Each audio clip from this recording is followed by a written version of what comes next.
The diary entry was dated yesterday. My sister has been dead for 27 years. My name is Emma Cartwright, and I thought I was an only child. I was clearing out my late grandmother's attic when I found it. A leather journal wedged between the floorboards. The moment I opened it, I saw the name, Sarah Cartwright, 1987. Sarah was my parents' first daughter. She drowned when she was 8 years old, 10 years before I was born. My parents never talked about her. But this diary, the final entry was dated March 15th, 2024, yesterday. I sat frozen, reading words that shouldn't exist. March 15th, 2024. Emma, if you're reading this, you're in danger. I didn't drown, I ran. Look for the red cabin with the broken weather vane. Dad knows where it is. Make him tell you what he did. You don't have much time. Sarah, I called my dad immediately. Emma, everything okay? I found Sarah's diary at Grandma's house. Silence. Then, I'm coming over. Don't leave, don't read it, and don't tell your mother. He arrived in 20 minutes, face ashen, eyes wild. Where is it? I held it up. What's going on? What's the red cabin? He grabbed my shoulders. You don't understand what you've done. I wrenched away. Then tell me. He collapsed into a chair, suddenly looking ancient.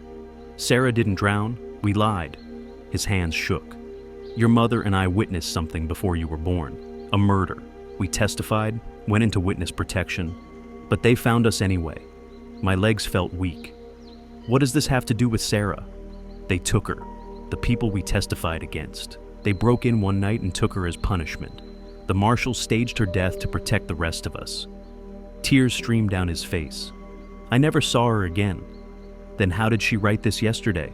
I don't know, but the red cabin... He looked up, haunted. The people we testified against owned a property in the mountains. Red cabin, broken weather vane. The FBI raided it after Sarah disappeared, but found it abandoned. We have to go there. Emma, no! These people are dangerous. I'm going with or without you. He stared at me, then slowly nodded. Tomorrow, just us. We left before sunrise. Dad brought his hunting rifle, something I'd never seen him do. The drive took us deep into the Cascade Mountains. After hours on winding dirt roads, Dad suddenly stopped. Through the trees stood a cabin, red paint peeling, and on the roof, a broken weather vane shaped like a rooster. We approached carefully. The cabin looked abandoned, until I noticed the rug inside looked too new. I pulled it aside, a trap door. That wasn't here when the FBI raided, Dad whispered. Someone built this after. I opened it and descended into darkness. The underground room was impossible, modern, lived in, a cot with blankets, food, books, and on a desk, papers covered in the same handwriting from the diary. I picked up a letter. Dear Emma, I've been here, on and off, for 17 years. This is my prison and my sanctuary. You need to understand what really happened in 1987. Dad didn't witness a crime, he committed one. He and Uncle James were trafficking people. When it went wrong, he cut a deal with the FBI. The people he worked for took me as leverage. They said if he testified, I'd suffer. He testified anyway. No, Dad whispered behind me. That's not true, Emma. Keep reading, a voice said from the stairs. A woman stood there, 30-ish, thin, with eyes exactly like mine. Hello, Emma, I'm Sarah. Dad moved toward her, but she raised a gun. You testified, she said coldly. They told you what would happen, and you did it anyway to save yourself. I thought the FBI would protect you. They didn't. They kept me in basements for 10 years, used me. Her voice cracked. When I was 18, they gave me a choice. Stay a prisoner or work for them. I chose survival. My stomach turned. You worked for them? I did what I had to.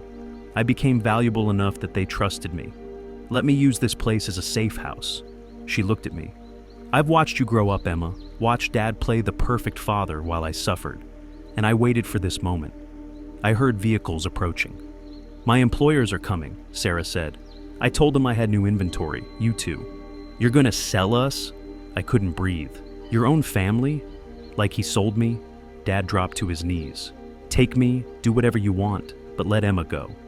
The same choice you had 30 years ago, Sarah said bitterly. Let's see if you choose differently this time. Vehicles pulled up outside, doors slamming.